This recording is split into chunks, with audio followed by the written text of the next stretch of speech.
I thought I'd like to share with you this last week in my role as chair of a BOT.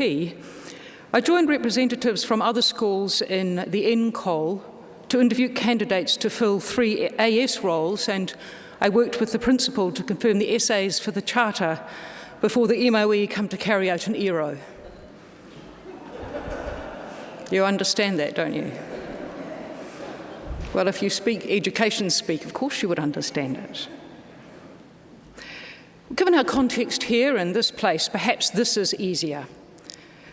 This week we're going to be making pancakes on Shrove Tuesday and receiving the imposition of ashes during services on Ash Wednesday, the beginning of Lent, 40 days of penitential preparation leading to the great celebration of Easter. Well, so long as we don't do the maths on 6 weeks plus 4 days, 40 days is just fine. You see, Sundays don't count, so it works out, don't worry. Or perhaps do now if you didn't before. Well, that's much easier to decode, isn't it? We all get that. We know that church speak, don't we? We know the church coding system. Or maybe not. Maybe not so much. Perhaps we haven't met this church code before, or perhaps we've met it in ways that have been less than helpful. Or maybe we just can't honestly see the point of it. I grew up in a church that definitely did do Christmas and Easter, but not the Lent repent bit. I had to uncover the rhyme and discover reasons for the Shrove Tuesday, Ash Wednesday, Lent, then Easter ritual season. With ashes made from the burning of last year's palm crosses, our foreheads are marked on Ash Wednesday with sign of a cross, and we are reminded of our vulnerable mortality. Lent has been known in the church tradition as a time for intentioned reflection, self-examination, penitence and preparation. Sometimes this takes form of self-denial. We give something up that we really like in order to be more aware that we're in a season that attaches to it a certain sense of discipline, the discomfort reminding us, if of nothing else, that we're definitely in Lent. Sometimes it might take the form of giving too. We intentionally pay forward benefit to another rather than refraining from and denying ourselves. And sometimes people decide to take more time to pray or to come more regularly to services or to follow a guided study or reflection, raising our awareness of how we live and perhaps choosing to modify our habits of living, such as we will do this year as our focus on water justice this year at St Matthew's. Well, Lenten practices vary in expression and focus, yet each are described as a discipline, for in them there's a decision to be more intentional, more aware, to inhabit our life each day more mindfully. The faith tradition that we enliven in this place is the impetus that prompts and oftentimes provides us with the means for such disciplined intent. Of course, such discipline enables us to engage in the process of reflection, self-examination, penitence and preparation. They're the what we do, if you like. I wonder though, do we also pause and consider the why of what we do? To what end we do it? Preparation, discipline, for what? Well, that's pretty obvious, isn't it? For Easter. In that last week, approaching Easter Day, we tell the narrative of the Passion that ends in the death of Jesus, named as God with us. Sure, on Easter Day, we celebrate the rising Christ. Death is overcome, but not without first the death. Lent is a time of preparing for Easter, when the God who walks with us is put to death by us. Not by accident, but on purpose. Because that God offends our expectation, offends us by truth-telling, offends us by showing us who we are, holding mirror up to us that shows, despite our best intentions, we do not live as we could, as we are called, as we are made to live. That we have retreated from the position of treating others as we would want to be treated, of loving others as we love ourselves, of loving others as we love God, for we are beloved of God. We have retreated to a safe place where we can manage the appearance of such things, while at the heart of things, in our hearts, we remain safe, moved perhaps, but untouched.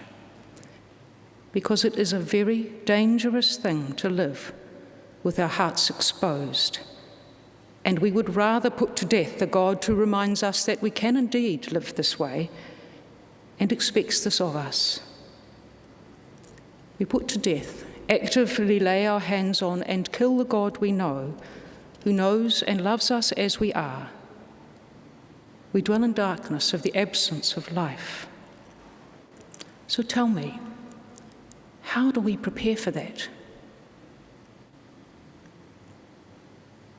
Historically, Lent was a time for those who'd sinned and fallen away, who'd been shut out of their church community for their failings. It was a time for them to repent with hope of reconnection and reconciliation. It was also a time of final preparation for those to be baptized or confirmed.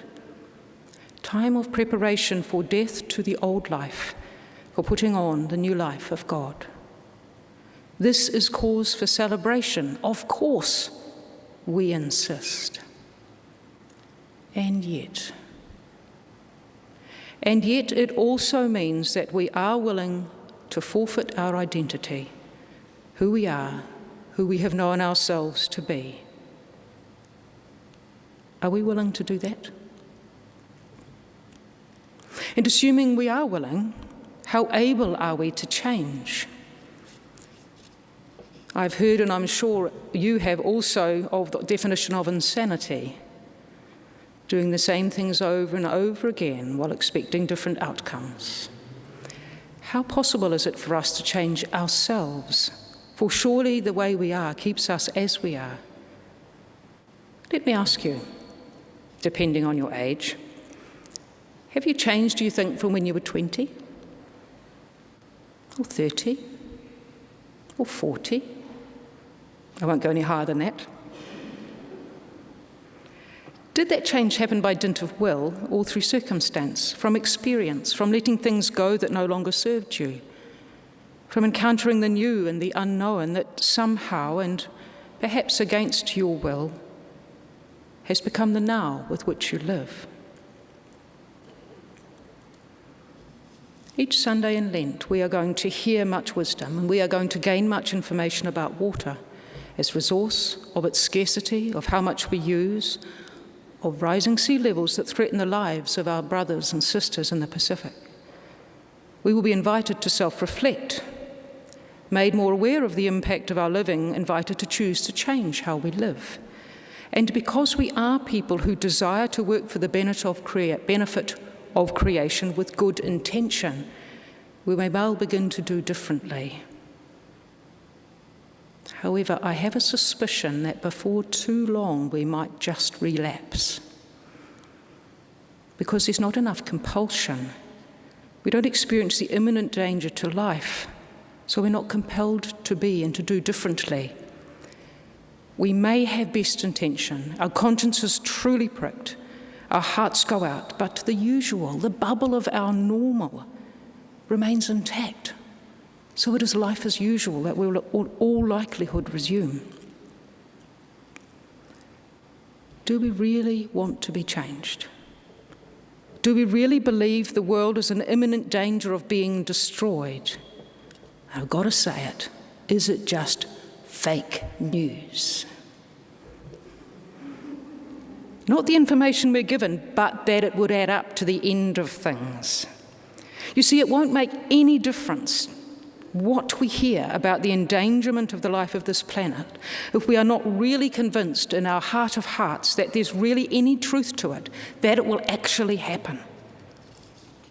That it will happen to us, that it will happen to our loved ones, that there will not be a future generation because there will be no place for them to live. Is it because we cannot imagine this to be true? Is it because we imagine that we don't participate in such destruction, because knowingly none of us would do so? any more than we'd knowingly participate in unjust systems that foment violence and war and cause refugees to flee, inequitable dispensing of resources, so for some life is simply not viable.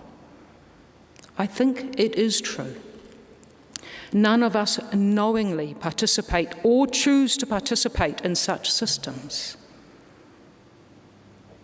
even as we also know how intimately we and they are connected. What we do, how we live, we're a product of what we have learned of how to live. It is who we are. Our knowing is gained by all those philosophical, theological, geographical, geopolitical landscapes that formed us. May it be then that it is what we don't know, our unknowing, that's the resource to us for the transformation of our knowing. The deeper than thinking, unexamined unknowing of our hearts. That in us which reverberates as we hear those gospel words, do not worry about your life. Is not life more than food and the body more than clothing? Can any of you, by worrying, add a single hour to the span of your life?